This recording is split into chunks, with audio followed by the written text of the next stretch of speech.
天一个健康小知识，大家好，我是君君。手指指甲作为我们身体末梢的地方，血液循环相比不是那么顺畅，也聚集了多条的神经，所以这个地方十分敏感。而经常对这些地方进行搓揉或者按摩，能够改善末梢的血液循环，刺激经络穴位，调理身体的各种问题。对我们的手指依次进行揉搓。用一只手的大拇指和食指轻轻捏住另一只手的手指指甲两侧，边揉边搓，一根差不多10秒左右。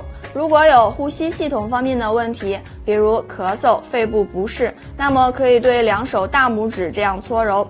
如果有消化系统方面的问题，比如肠炎、胃炎等，则需要多对食指这样搓揉。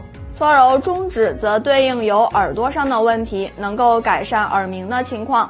搓揉无名指则能提高我们身体的免疫力，刺激交感神经，而小指则对应着心脏、肾脏，这样搓揉可以辅助调理一些高血压、糖尿病等等。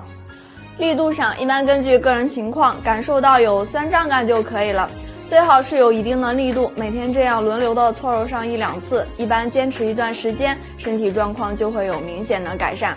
正常群体这样搓揉也能够起到保健预防的作用。好了，那本期我们就先到这里，感谢大家观看。